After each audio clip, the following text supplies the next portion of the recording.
Uri kasih mau bilang semua sudah dapat. Ini apa lagi sih?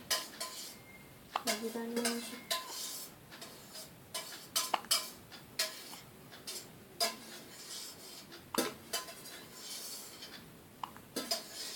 Mama afia me kiri na subu bayo.